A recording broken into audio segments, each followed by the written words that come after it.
Are you looking for affordable, lightweight, and portable zoom lenses?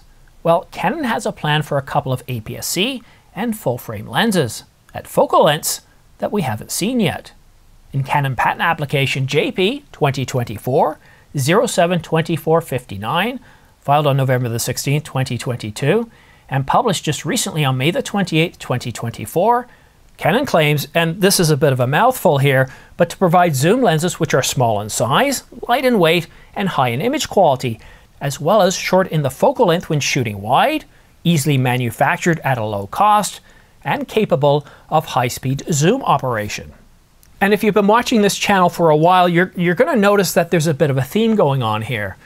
That there are probably well over a dozen patent applications dealing with various types of lenses, tilt shift, zoom lenses, super telephoto, telephoto, and primes, where Canon's looking at reducing the weight, the size, while they're still focused on high image quality.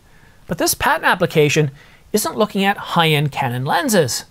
No, they're looking at more affordable lenses, and we'll get to which ones in just a moment because we actually do have the lens embodiments. But first, let's pull back the curtain to see how it's done. The zoom lenses in this patent application are made up of 4 groups. L1 represents the first lens group, and it has a negative refractive power. L2, the second lens group, has a positive refractive power, while the third lens group, L3, a negative refractive power, and of course L4, the final lens group, has a positive refractive power. While zooming from the wide-angled end to the telephoto, the first and fourth lens units remain fixed, well, at least respective to the image plane, while the third lens unit moves towards the object side. When focusing from infinity to a close distance, the first lens group remains fixed with respect to the image plane. The second lens group includes 4 more lenses, each of which is spherical. The focal distance of the first lens group, the focal distance of the second lens group, and the focal distance of the third lens group satisfy the predetermined condition expression. Now that we've had a chance to peek behind the proverbial curtain, let's take a look at the lens embodiments. Now the first 2 lenses we're going to talk about are for the RFS mount, which are for Canon's APS-C cameras such as the R100, the R50, R7, and R10. The Canon RFS 14 to 30 mm f4 to 6.3, it's an STM, and it has an angle of view between 43.4 and 25.1 with a length of 75.06 millimeters and a back focus of 11.78.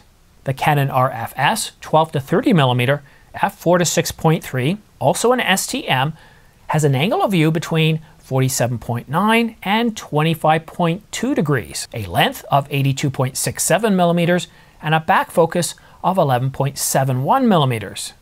And because both of these lenses are designed for APS-C bodies, such as the Canon R50, I would really like to see Canon come out with the 12 to 30 millimeter rather than the 14 to 30 millimeter.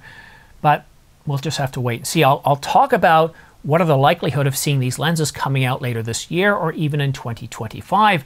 But now let's take a look at the only full frame lens in this lineup, or at least in these embodiments of this patent application. The Canon RF 20 to 50 mm f4 to 5.6, also an STM, has an angle of view up between 46.4 and 24.2, a length of 106.52, and a back focus of 11.41. And I think these are some really fun focal lengths that we see in other camera systems, but we don't see, at least not on Canon's RF mount. In fact, I don't recall these being on the EF mount, although when I had the EF mount, I didn't buy an awful lot of lenses. So what are the odds of Canon putting this on a shelf and not releasing any of these lenses? It's possible. I don't think we're going to see all of the embodiments, but I think we're going to see at least one of them. So for APS-C cameras, we might see, for example, the 12 to 30 millimeter or the 14 to 30 millimeter, but definitely not both. Or Canon could decide to say, okay, you know what? We've got the 20 to 50 millimeter. We're going to bring that out for full frame cameras. We could get one for each. It's really hard to say at this point, but I can tell you from experience that whenever we have a patent application talking about a certain improvement to size and weight and the optics of the lens, we quite often will see at least one of the embodiments come out at a later date. But at this point, in terms of rumors of lenses coming out, well, who's kidding who? Any rumors of lenses coming out are highly unreliable and The only list of accurate lenses coming out for Canon has been Canon Rumors Lens Roadmap that was published in 2020 and then later updated early in 2024.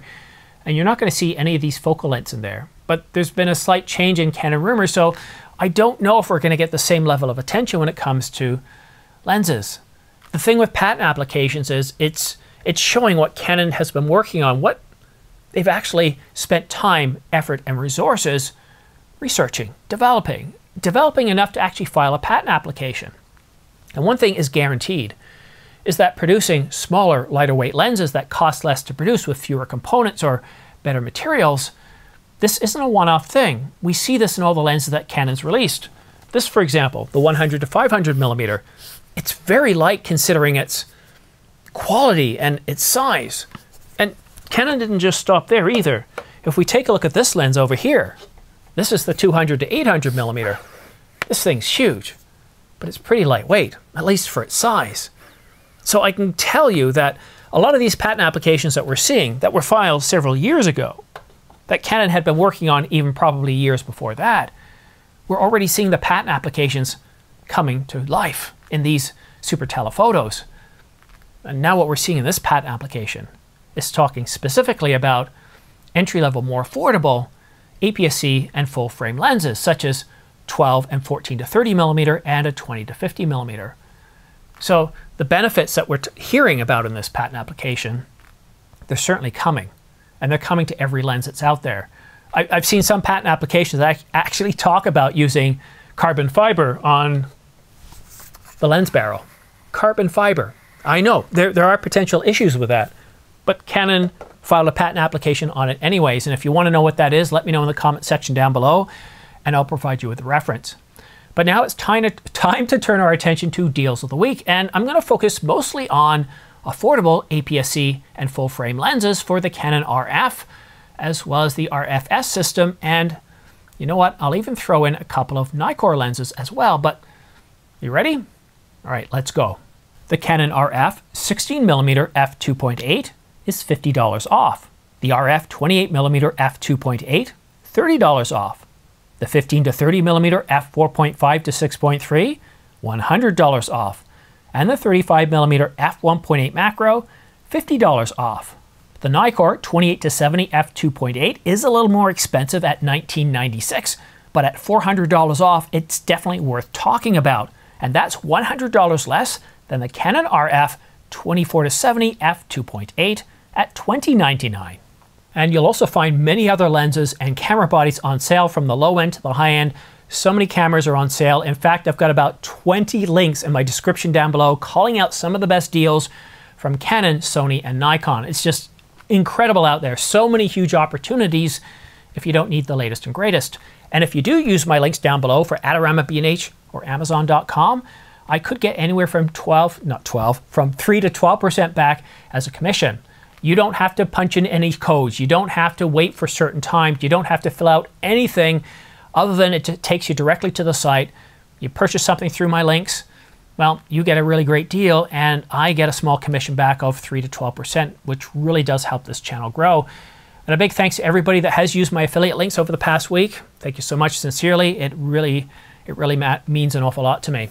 And thank you for everybody participating on this channel, participating in the conversations. It's much appreciated. And if you want to stay up to date on the latest and greatest, well then I highly suggest subscribing and choosing all notifications, but you can also follow me on X. There's one thing interesting about X. I'm not limited to putting out only 3 tweets a day. I can tweet out as much as I want, and quite often what I do is whenever I publish a video, I'll tweet something out. If I see anything interesting, such as some really incredible camera deals that are limited time, or this is really amazing here, you see some, what do you call it when they've been repaired and they resell them? Refurbished. I've seen some Canon R5 refurbished going for around $19.99, $21.99, and $23.99. I'm not going to do a video on that, but I'll tweet it out. But again, thank you so much, guys. Thank you so much for watching. Thank you so much for staying to the end of the video. Have yourself a great day, and we'll see you again soon.